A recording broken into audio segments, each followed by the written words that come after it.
mayyitin minal muslimina yajibu alal kifayati ijma'an. Adapun tiap-tiap mayit daripada orang-orang muslim, yaitu wajib atas fardu kifayah ijma'an dengan ijma' ulama, ala kulli man alima bil mayyiti, wajib atas tiap-tiap orang yang tahu oleh orang dengan mayit, au qasara atau orang yang teledor oleh orang, likaunihi bikurbihi, karena keadaan mayit yaitu di dekat orang, atau karena keadaan orang yaitu di dekat mayit. Wa yunsabu fi adamil bahsi anhu ila taqsiri, dan dinisbatkan oleh dia man qassaratuh pada ketiadaan mencari-cari daripada mayit, ila tafsirin dinisbatkan kepada teledor.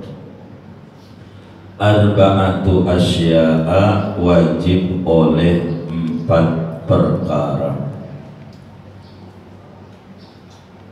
Ghusluhu, pertama memandikan mayit, walau ghariqan, dan sekalipun yaitu orang yang karam, wa qatila nafsihi, dan sekalipun orang yang bunuh diri, wasiqton takhattata, dan sekalipun yaitu keguguran yang sudah berbentuk yang bergaris.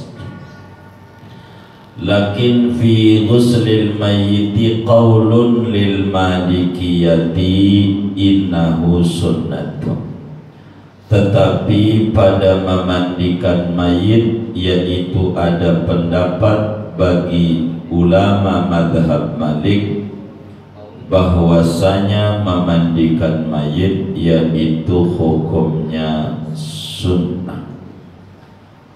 Wa takfinuhu, dan wajib kedua memandikan mengkafani mayit, wassalatu alaihi, dan ketiga mensolatkan atas mayit, wa dafnuhu, dan keempat menguburkan mayit, wa kadha hafduhu, dan seperti ini menguburkan yaitu membawa, yakni menggotong mayit, illa syahida, kecuali orang yang mati syahid, walau qinnan, sekalipun yaitu hamba sahaya, wa unsa, dan sekalipun yaitu orang mati syahidnya perempuan, wa ghaira mukallafin, dan sekalipun yaitu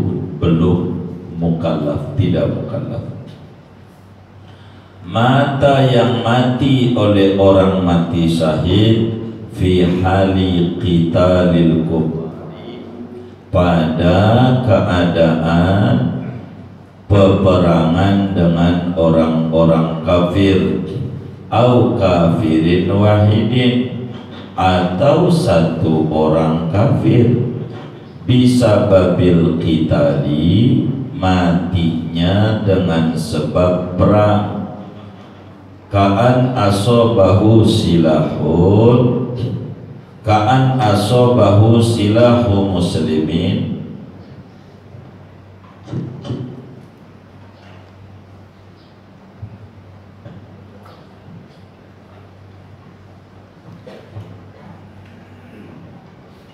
ka'an asobahu silahu muslimin qatalahu khata'an, Contohnya seperti bahwa mengenai akan dia oleh senjata orang muslim yang membunuh oleh muslim akan dia khotoan karena tersalah. Awada alaihi sahmu, atau balik lagi atas dia orang mati syahid itu oleh panahnya dia. Au taradda biwahdatin, atau terjatuh oleh dia pada jurang. Au rafasathu farasuhu, atau menendang akan dia oleh kudanya dia. Au qatalahu muslimun ista'anal kufaru bihi, atau membunuh akan dia oleh seorang muslim yang meminta bantuan oleh orang kafir dengan si muslim. Awin kasyafa anhul harbu wa syakka amata bisababiha au ghairihi, atau terbuka daripada dia, berhenti daripada dia oleh peperangan, dan ragu-ragu apakah mati oleh dia dengan sebab peperangan au ghairihi, atau selain peperangan. Li'anna dhahira mautuhu bisababiha, karena bahwa yang zahir yaitu matinya si syahid dengan sebab peperangan. Wasiqta idza nazala, dan keguguran idza nazala apabila turun oleh siqit min batni ummihi, daripada perut ibunya si siqit, mayitan padahal mati, qabla tamami ashhurihi, sebelum sempurna bulannya. Wa huwa sittatu ashhurin, dan dia sempurna bulan itu yaitu 6 bulan. Fa innahuma ay syahida wasiqta la yughassalani wa la yusalla alaihima, maka sesungguhnya keduanya, yakni orang mati syahid dan keguguran, yaitu tidak dimandikan keduanya dan tidak disolatkan atas keduanya. Li'anna syahida hayyun binassil Qur'an, karena bahwa orang mati syahid itu hidup dengan nas Al-Qur'an. Wa ta'ziman lahu, dan karena menghormati, mengagungkan bagi orang mati syahid. Bistighnaihi, dengan merasa cukupnya orang mati syahid, an du'ail ghairi, dari doanya orang lain. Kastighnaihi an tathhiril ghairi, seperti merasa cukupnya orang mati syahid daripada mensucikannya, memandikannya orang lain. Li'anna syahadata tusqitu ghuslal mayyit wa ghuslal hadasi, karena bahwa mati syahid itu dapat menggugurkan, oleh mati syahid akan mandi kematian dan mandi hadas. Wa ibqa'an li athari syahadatihi, dan karena mengekalkan bagi bekas-bekas kemati syahidannya si syahid. Wa li anna siqta jamadun, karena bahwa keguguran itu adalah barang mati. Sawaun balagha arba'ata ashhurin fasa'idan amla, sama saja sampai oleh sikit akan 4 bulan atau lebih, amla atau tidak sampai.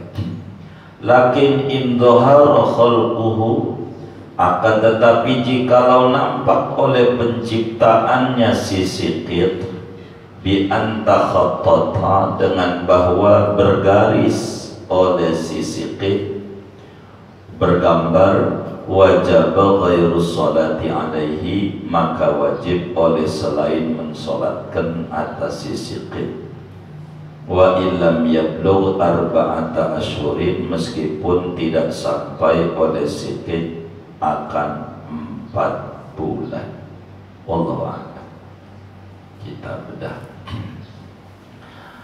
Bapak, Ibu, Saudara, sesudah kita mengkaji tentang bagaimana ketika ada orang tuh meninggal sampai pengumuman, artinya udah positif orang itu wafat, maka kita, kata kiai kita, kullu mayyitin minal muslimin, bila mana ada orang muslim mati, artinya mati udah benar-benar meninggal, dengan cara mengecek kemarin itu ada yang kasih kapas lah, ininya melar dan seterusnya, kita nggak mundur. Maka bagi kita yang masih hidup ada tugas 4. Ada 4 tugas: memandikan, mengkafani, mensolatkan, mengubur. Tapi kewajiban ini namanya fardu kifayah. Apa itu fardu kifayah? Perwakilan saja sudah cukup.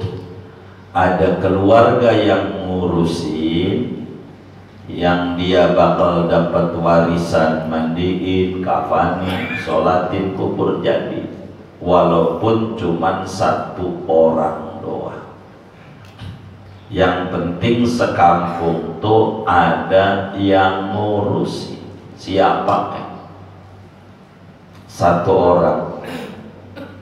Meski begitu, kalau kita ikut ngerjain dapat ganjaran. Seperti sholat mayit, 1 orang jadi, yang tidak ngerjain enggak dosa. Tapi kalau kita ikut juga ngerjain dapat ganjaran. Itulah namanya fardu kifayah. Ijma' ulama semuanya seia sekata bahwa ini yang 4 fardu kifayah. Siapa yang kudu ngerjain? Orang yang tahu tentang mayit. Artinya kalau yang tahu itu 1 orang doang, yang lain tak ada yang tahu. 1 orang yang tahu, berarti fardu ain. Seperti kita di hutan, kita doang yang lihat, yang lain tak ada orang yang tahu, maka wajib kita ngurus itu. Lagi di hutan ada orang mati, kita doang, karena yang tahu kita doang. Wajib tuh mandiin kita, kafani, sholatin kubur. Ngeri juga kalau sendiri. Bilangin sama temennya biar jadi wajib sama dia juga. Jadilah fardu kifayah. Tuh begitu. Wajib. Begitu juga ketika kita tidak tahu padahal ada di lingkungan situ. Itu kita tidak tahunya dianggap tahu. Kenapa kita se-RT kita bisa kagak tahu ada orang meninggal? Maka kita wajib juga secara fardu kifayah 4 ini: mandiin, kafanin, sholatin, kubur. Tapi janjinya mayit muslim. Mayit muslim. Mau mayit muslim itu bunuh diri ke? Orang Ada orang bunuh diri, sholatin apa kagak? Maka jawabannya, tanya, muslim kagak yang bunuh diri itu? Muslim. Si Udin pelor. Kalau nempel mulu, ini bagaimana? Kalau muslim sholatin, bunuh diri, tanya lagi, muslim kagak? Gitu aja apa? Muslim sholatin. Justru dia lebih butuh pada doa mohon ampunan. Kalaulah agama itu pakai akal, bukan pakai bimbingan wahyu, kiai moto mati nggak usah sholatin. Udah banyak tuh dia amalnya. Yang ini nih, yang bunuh diri nih, kudu rame digotong, rame doain. Cuman agama tidak pakai akal. Mau dia bunuh diri, mau dia kiai, mau dia imam masjid, kalau mati mah sholat. Jangan enggak, masalahnya jarang ke masjid ya, gitu, jarang injak masjid. Jangan begitu, kita tetap sholatin. Gua elok banget kalau ke masjid, jangan, enggak benar namanya kita jadi muslim. Justru dengan kita urusin dia, sholatin dia, maka moga-moga keluarganya yang tidak ibadah, tidak ke masjid, dengan dia kesusahan kita tolongin, dia jadi mau ke musola, dia jadi mau ke masjid. Begitu. Jangan kita enggak, tuh bang nolatin, lek gua nggak pernah ke musola dia. Emang sih deket di RT gue cuma ke musola gua. Ini namanya akhlak nggak benar. Ada nggak yang kayak begitu? Nggak ada, alhamdulillah. Ya, kita nggak benar. Ya, kita nolongin orang tuh ganjaran gede. Khairun nas anfa'uhum linnas. Orang yang paling baik, orang yang punya nilai manfaat banyak buat orang banyak. Tolongin aja, jangan enggak. Pengalaman yang ada, orang bunuh diri kita tolongin, keluarganya jadilah ibadah. Orang yang jarang sholat di masjid tapi muslim, kita tolongin, mau dia ibadah. Gitu. Itu ada begitu. Orang agak nggak usah, jangan begitu. Orang dia susah, kita harus tolongin orang susah. Urusan nggak ke masjidnya itu urusan dia. Tugas kita yang hidup, fardu kifayah, wajib. Jangan enggak, tolongin aja. Tuh mau mentang-mentang ke masjid tahlilan, oh Ustaz, kagak, lu jangan manggil gua begitu. Ini udah benar ini. Dalam agama yang kayak begitu, kita jangan begitu jadi muslim. Nggak baik. Islam itu rahmatan lil alamin. Kita tolongin yang kayak begini, kalau bisa ya tolongin. Jangan enggak ditolongin. Itu akhlak baik sebisa kita. Apa yang kita bisa bantu sama orang. Dan inilah namanya jihad dalam Islam. Tolongin aja sebisa kita. Kalau enggak begitu sempit jiwa kita. Kaku namanya jadi orang. Kalau kaku ribet. Sebab manusia punya kekurangan. Biar kata kita ditokohkan nama orang, sama aja punya kekurangan. Manusia namanya juga. Akhirnya jadi repot. Kita harus menyatu, harus tolongin orang supaya enak. Begitu dalam hidup. Pertama wajib dimandiin walau ghariqan. Bagaimana dia karam kok hanyut di bawah air? Dia kembung lah, dia mati dalam air. Apakah kudu dimandiin juga? Iya kudu. Masalahnya dia basah itu bukan kerjaan kita. Kan yang wajib yang hidup. Walaupun dia air mulu juga wajib kita yang hidup karena tugas kita mandiinnya.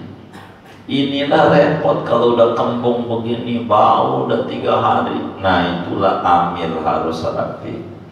Amil itu ganjarannya gede asal mulutnya rapi. Jadi mulutnya rapi, no comment.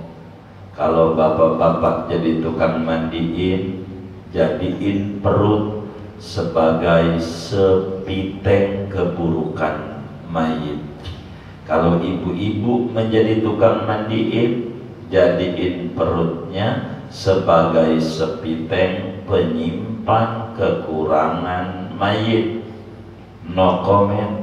Kalau kita jadi laki tukang mandiin, bini kita nanya, bang gimana si Anu? Bagus, gitu aja. Walaupun dia bau busuk apa aja, no comment.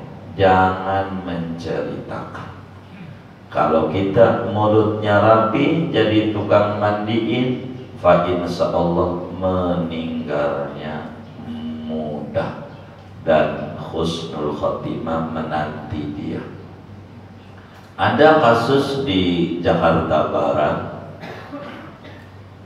saya nggak paham nih kecamatannya, apa Kebenjeruk, apa Kembangan. Batasnya kali itu ya? Kali Pesanggerahan batasnya? Oh berarti kecamatannya Kembangan. Kalau begitu, nih saya tahu nih kasus. Ada orang tukang mandiin mulutnya rapi. Kira-kira dia meninggal ini kalau di hari ini ada kali 10 tahun yang lalu kasus. Karena dia mulutnya rapi, waktu meninggal cakep. Apa adab-adab meninggal dia jalanin. Malam itu dia tahu kalau dia bakalan meninggal malam itu. Allah kasih tahu sama dia. Mana buktinya? Jadi malam itu di kamarnya itu dia kasurnya diturunin, sendiri, udah tinggal dipan doang. Dipannya dikasih mangkok sama dia. Ini bini nggak tahu, ini anak nggak tahu. Di kamar dia. Ini kisah nyata. Begitu kisah nyata. Ini kaki-kaki dipannya dikasih mangkok, kasih air, semuanya rapi air. Udah dikasih bukhur di bawahnya. Dia tiduran dengan kaki di kiblat, kepala di timur, pakai bantal, baju dilepas, ditutup kain panjang, rapi. Dia sedekaplah, dia sudah lepas seluruh baju. Singkatnya pagi itu si anak mengetoklah jam 7 pagi. Saudara bisa dicek di Kembangan, saya gak mau sebut kelurahannya, kecamatannya aja. Maka kemudian itu jam 7 mau bangunin sarapan babaknya. Ini orang Betawi sudah nggak ada, dengan rapi semuanya, nggak perlu diurusin, tinggal mandiin doang. Begitu tuh. Kenapa bisa begitu? Karena dia jadi amil, mulutnya rapi. Kita harus menjadi perut kita apa yang kita dengar tentang orang. Amil itu bersentuhan dengan orang dan bakal ngerjain orang berbagai karakter dari hidup mati. Kita bakal tahu dia surga apa neraka enggak usah nanti di akhirat. Alamat itu dari mati aja ketahuan. Alamat itu benar-benar tuh begitu. Singkatnya, kalau orang itu tenggelam, meskipun tenggelam wajib kita mandiin. Bagaimana bunuh diri? Biar bunuh diri, wajib gitu, karena kau hidup. Bagaimana kalau keguguran? Biar kata dia keguguran, tapi sudah bergaris, ntar kita paparin keguguran ini di bawah biar kita nggak panjang. Itu aja. Jangan nggak dimandiin. Begitu. Ada orang mati dituduh penyakit menular, tetap muslim nggak? Mandiin, wajib yang hidup mandiin. Orang kalau udah mati, inangnya mati. Inang tuh nadi sudah mati. Nggak ada orang mati penyakitnya hebat dia. Penyakit luar biasa itu. Orang mati penyakitnya hidup, nggak ada, mati. Mandiin. Jangan nggak dimandiin. Itu mau nggak usah. Bagaimana nggak usah? Itu gotong petinya itu siapa yang gotong? Emang supir ambulan sendirian kagak bisa, kan digotong juga, nempel juga, mandi begitu. Dan kita belum dengar juga di berita supir ambulan yang bersentuhan begitu terpapar, kagak juga. Biasa aja dah, begitu kan, begitu ya kan, begitu. Nularkan terserah Allah. Kan tauhid begitu, tauhid semuanya Nabi mantap-mantap ke diri kita. Itu kan kayak begitu. Jadi ketika ada orang bertanya, kapan ini wabah ini berakhir? Maka jawabannya singkat. Ketika sudah hilang dari otak dan mindset kita. Bila kita masih dielu-elukan, bila kita masih terus disebut-sebut melebihi kita menyebut-nyebut Allah dan Rasulnya, selama itu bakalan ada. Tapi kalau hilang di otak kita, di mindset kita, lebih banyak kita baca Ratibul Haddad, baca sholawat, baca Al-Quran, pikiran positif, maka positiflah yang kita temukan di jagat raya ini. Ini yang paling penting. Kalau enggak, kita selalu negatif pola pikirnya, habislah kita. Tidak sedikit orang-orang yang mencela, yang pergi ibadah ke masjid, malah dia terpapar, dia mati, dan banyak. Kita, mindset kita yang harus rapi. Mandiin, jangan nggak dimandiin, tapi ditayamumin. Air banyak kok, begitu. Apalagi di kepenjuru bagian bawah kan suka banjir nggak sih? Oh nggak sekarang, alhamdulillah. Air banyak, KBR punya air banjir. Mandiin, ditayamumin. Kok bagaimana tayamum? Ente nyentuh juga, mandiin. Begitu. Kalau ente ogah nyentuh mau pakai setim aja. Cuman menghinakan mayat, tapi nggak apa-apa, jadi juga. Yang penting dimandiin, jangan nggak dimandiin. Tukang cukur aja pakai panjang tuh, cukurnya di sini. Begitu, begitu ya kan. Mandiin, jangan nggak dimandiin. Orang mati, dosa sih hidup kalau nggak dimandiin. Dosa-dosa semuanya. Mandiin. Jangan gak dimandiin. Orang udah mati itu inangnya mati. Jangan gak dimandiin. Kita harus rapi. Kalau non muslim gak punya ajaran di kitab-kitab suci mereka, nah kita ada dari Rasulullah. Jangan sampai kita memutuskan mata rantai ajaran Sayyiduna Muhammad yang luhur ini. Jangan. Kita kerjakan aturan muslim. Jangan nggak kerjakan. Begitu nggak kerjakan, ini tidak benar kalau kita nggak dipakai ajaran agama ini. Kedua, mengkafani. Entah tuh bagaimana cara mandiinnya. Entah. Kita yang penting wajib dimandiin. Dua, kafani. Bagaimana cara kafaninya, pakaiannya bagaimana? Boleh nggak karena dia demen banget sama cikrik jadi pakai baju silat aja yang hitam? Boleh nggak? Iya, kita bedah pada bab tentang mengkafani. Yang penting kudu dikafani. Itu dulu materinya.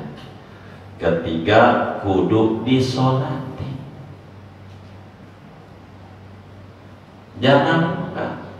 Makanya kita yang masih hidup dikasih opsi dua oleh agama. Terserah kita milih mana. Apakah kita ke masjid jalan sendiri, apa pengennya dianterin? Jadi pengennya yang mana? Dianterin berempat, yang nganterin. Begitu.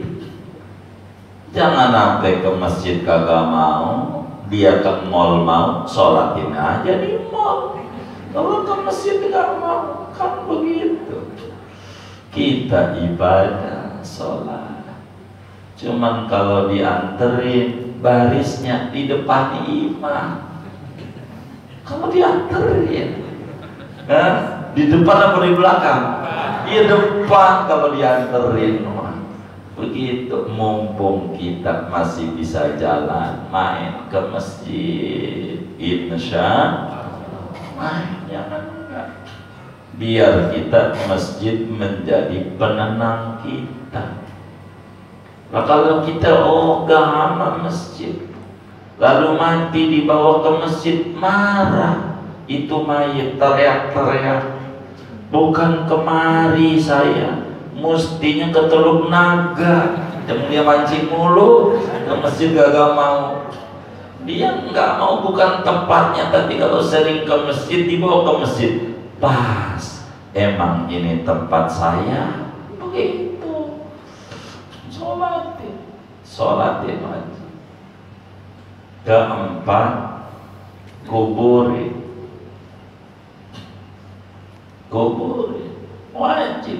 Ntar diatur bagaimana sholatinnya, bagaimana kuburinnya, bagaimana bentuk kuburannya, bagaimana cara buat lubang landang, mayatnya ditaruh di kaki, di samping di mana, tali pocong dibuka apa kagak. Ntar nih bakal dibedah. Kita masih prolog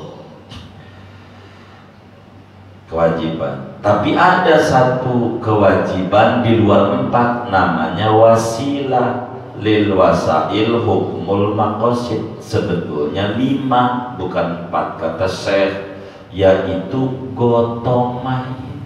Kan nggak bisa jalan sendiri, maka gotongnya juga wajib. Singkatnya ada 5 kewajiban kita yang hidup: mandiin, kafanin, sholatin, gotongin, kuburin.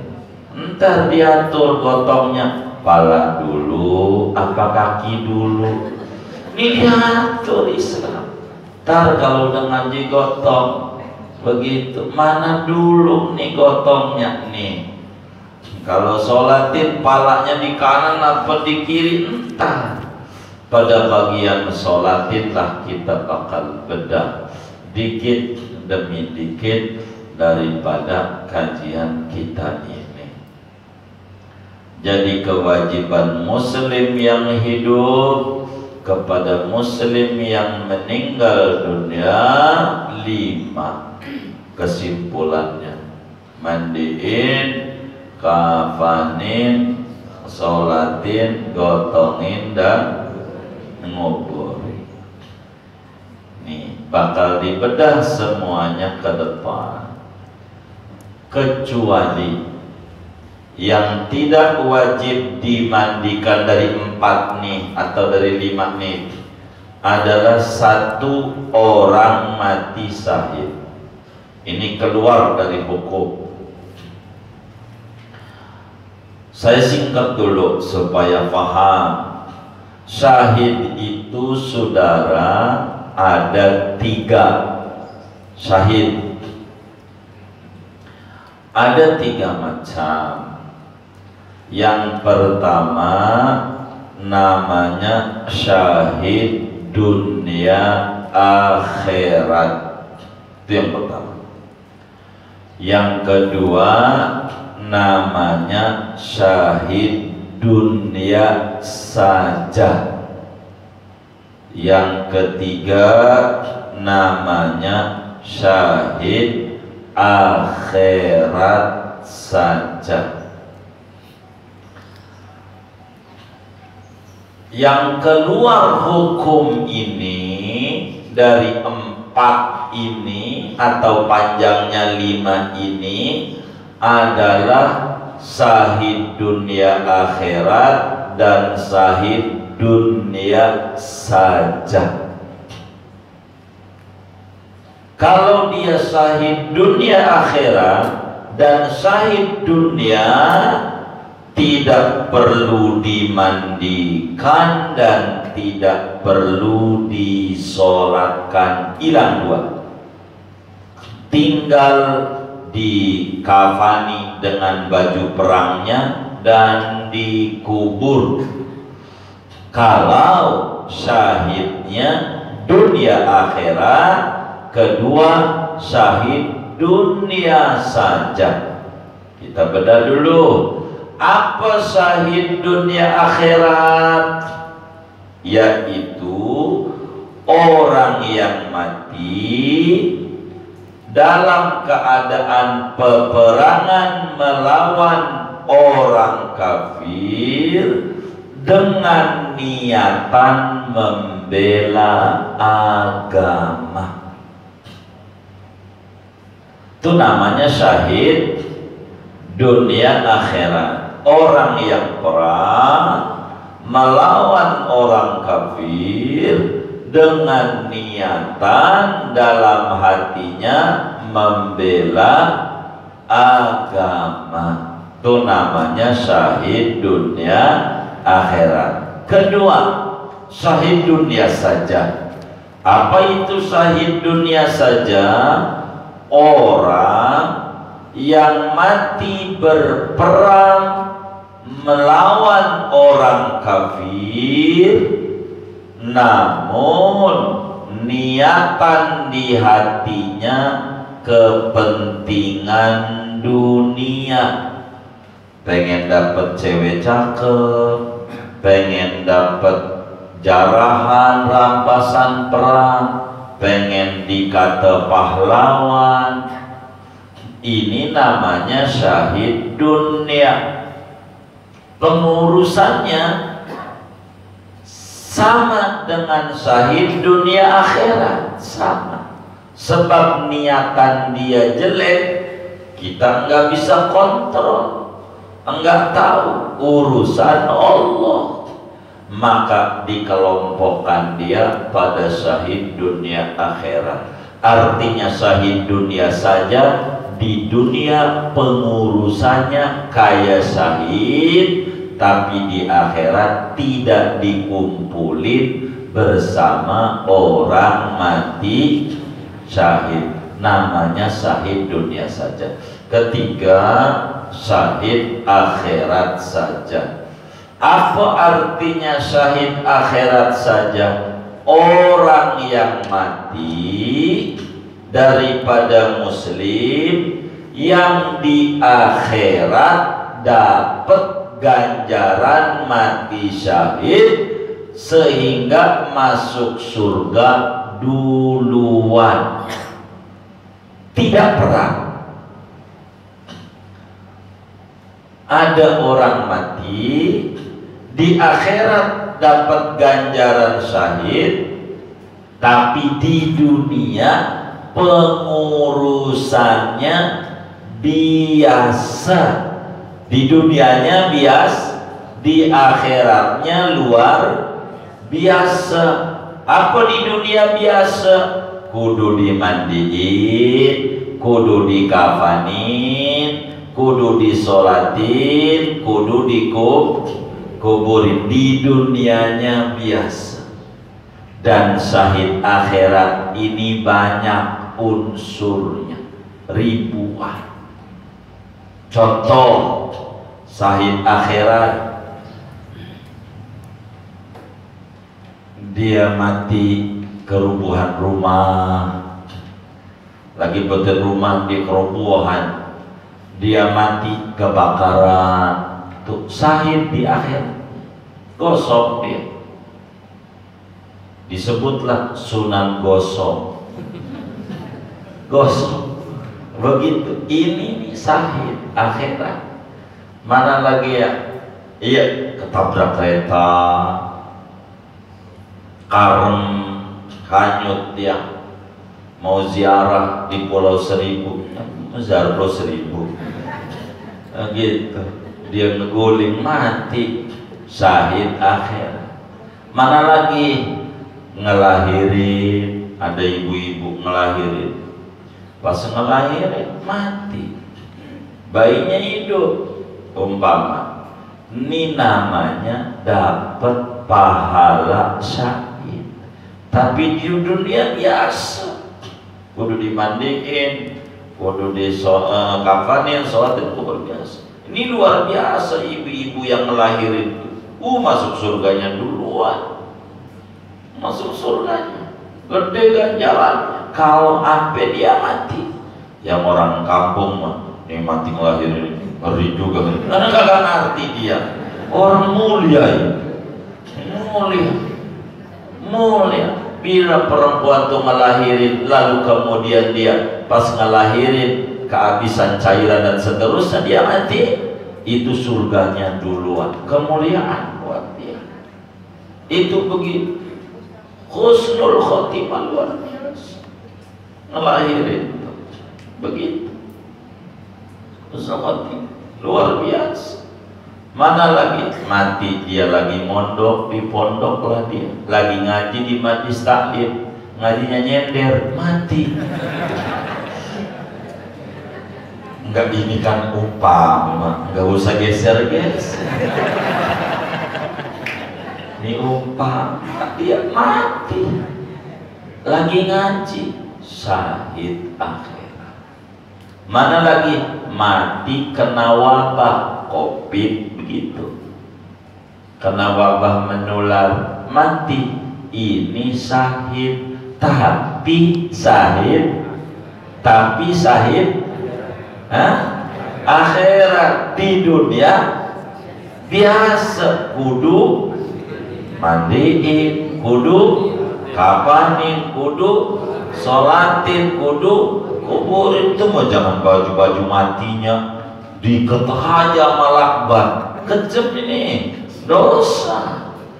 Begitu, jangan sampai petugas yang pakai baju kayak begitu tuh menjadi tukang urus mayat, ngerti kagak, ngaji kagak. Begitu, ini harus diatur tata kebijakan supaya benar.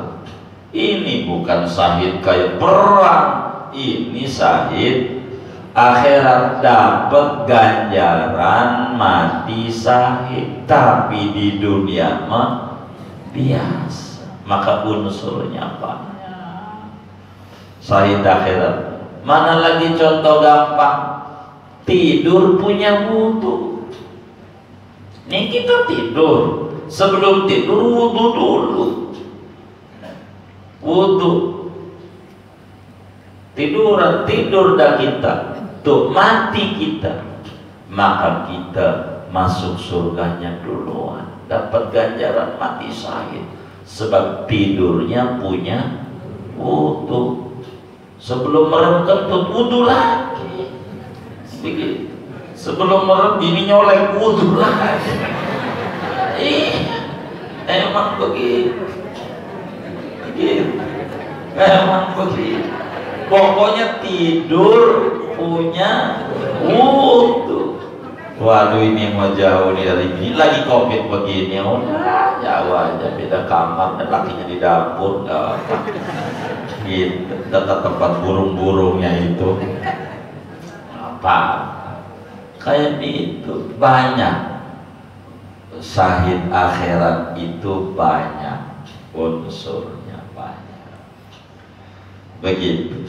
Nah, kalau syahid dunia akhirat ini kagak perlu dimandiin, enggak perlu disolatin, walaupun masih budak. Yang pejuangnya nih perempuan, masih bocah, perang, matinya gara-gara perang. Bukan matinya, kita sih emang pejuang, tapi waktu itu kita lagi sakit, batuk-batuk di rumah ikut perang mati, dia kagak syahid, kan kagak perang. Kitanya lagi perang, walaupun matinya penyebabnya kesalahan teman kita, nembak musuh kena kita, ya itu mati sebab perang, ya udah mati syahid. Atau dia mundur-mundur ambil ancang-ancang kuda-kuda, ya Allah jurang mati, syahid juga, syahid dunia akhirat. Atau dia jatuh dari kudanya, itu namanya syahid dunia akhirat. Atau syahid dunia urusannya niat, itu mah itu intinya syahid. Orang mati syahid itu kagak perlu dimandiin, kagak perlu disolatin. Kenapa? Satu, kata Syekh Nawawi, li'anna syahidah hayyun. Orang mati syahid mau hidup. Orang mati syahid, Quran bilang, wala tahsabanna alladhina qutilu fi sabilillahi amwata. Ada juga ayat yang lain, wala taqulu liman yuqtalu fi sabilillahi amwat. Jangan Anda beranggapan orang yang mati syahid itu mati. Jangan, hidup. Kayak wali-wali Allah tuh hidup pindah alam. Wali-wali Allah, maka jangan nggak ziarah wali-wali Allah, hidup. Orang mati syahid aja orang biasa, pejuang biasa, kiai bukan, dia hidup. Apalagi nanti yang ulama ziarah hidup, pindah alam saja, bisa nolongin. Nabi Musa alaihissalam waktu Rasulullah SAW Isra Mi'raj, di bumi lagi sujud, di kubur lagi sholat, biasa ziarah kepada al-khababillah wali-wali. Jadi hidup.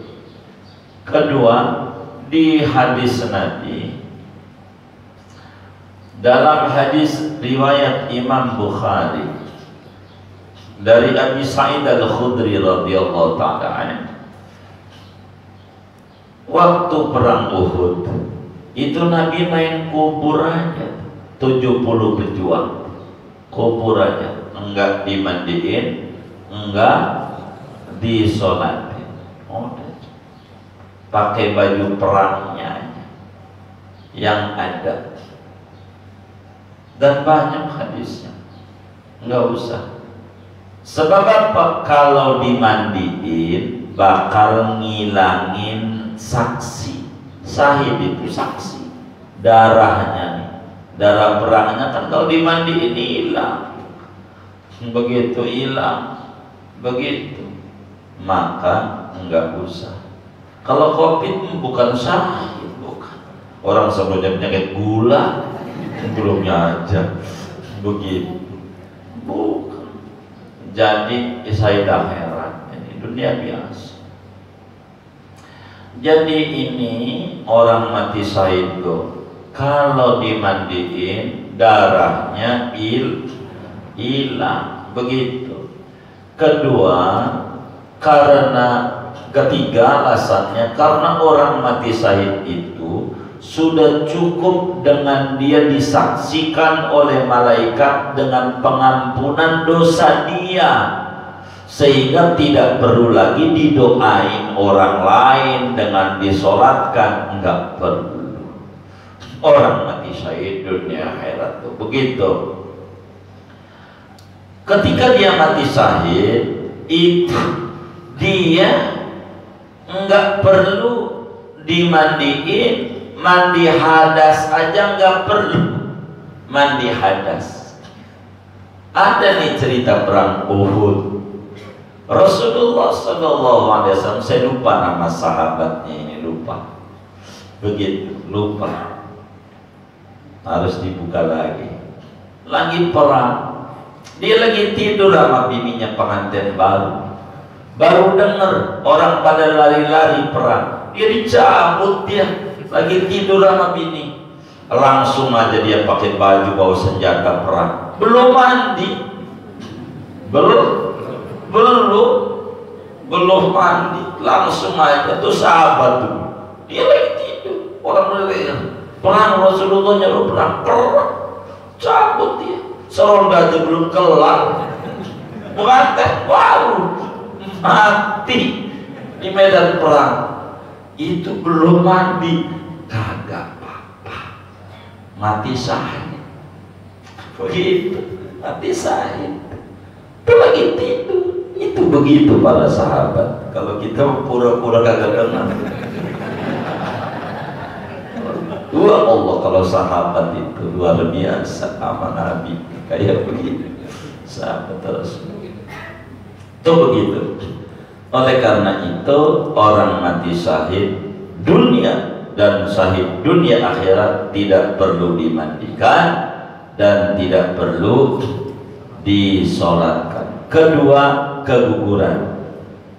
Keguguran itu maksudnya bayi yang lahir di bawah 6 bulan. Rumusnya begitu dulu tuh. Bayi yang lahir di bawah 6 bulan namanya keguguran, sikit bahasa Arabnya.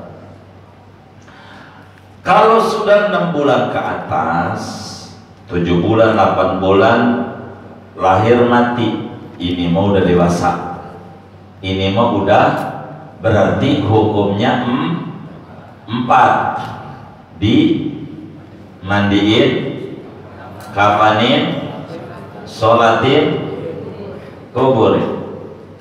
Kalau dia lahir ada tanda-tanda hidup,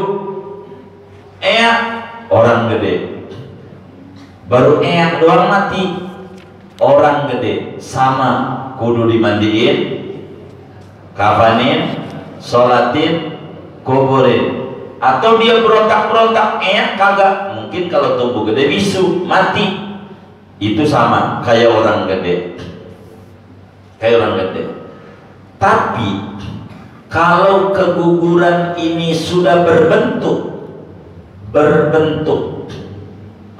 artinya udah ada hidungnya, tapi masih batangan. Ini enak nyontohnya, kayak begini biasanya bentuk awalnya.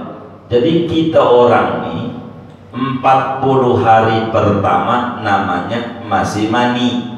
Waktu masuk di rahim ibu kita itu dari bapak kita orang nih 40 hari pertama masih mani. 40 hari keduanya segumpal darah menggumpal. Berapa hari itu? 80 hari. 40 hari berikutnya segumpal daging. Berapa hari itu? 120 hari. Berapa bulan? Yang benar ngitungnya 4 bulan. Kalau udah 4 bulan bentuknya lempengan kayak gini, percis begini. Nanti bakal muncul calon kuping, legokan mata. Ini ada. Kaki belum berbentuk, masih lempengan. Kalau sudah ada bentuknya, ada hidung atau ada mata, walaupun merem masih begini gitu, atau ada lubang telinga walaupun belum kelihatan telinganya, kayak boneka-bonekan begitu. Ini kalau ada tanda-tanda ciri-ciri hidup, kewajibannya 3. Kalau ada tanda-tanda cikal bakal orang, anggotanya udah keluar, kayak mata atau telinga atau ini, maka kewajibannya 3. Dimandiin, kafanin, kuburin, sholatin tak usah. Sholatin enggak usah kalau sudah berbentuk.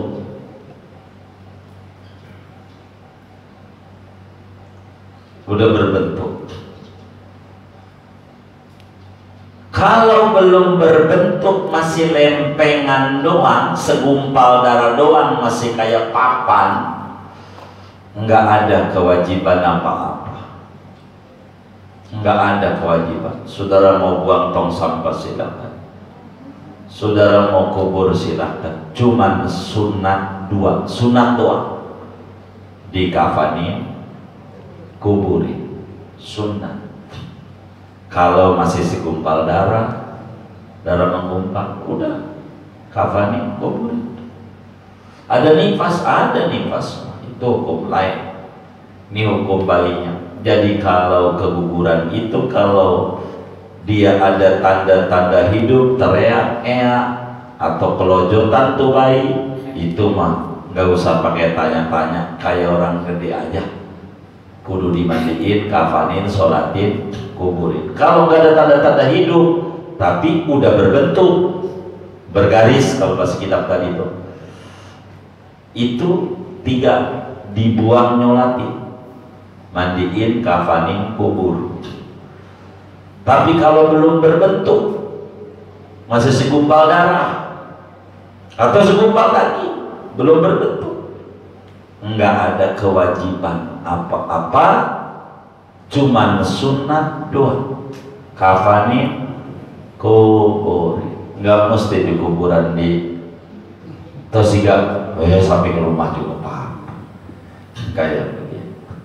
Kuburan itu namanya keguguran. Kenapa keguguran itu tidak perlu dimandiin, tidak perlu sholat? Keguguran yang mana? Keguguran yang berbentuk tapi belum ada tanda-tanda hidup. Sebab dia disebut jamaah, benda mati, maka dia enggak perlu. Jadi yang tidak wajib keluar dimandiin, disolatin. Keguguran, cuma keguguran urayanya begitu, syahid, urayanya syahid dunia akhirat dan syahid dunia. Inilah diantara kewajibannya. Singkatnya, bila ada muslim mati, kewajiban si hidup 4. Begitu kewajibannya.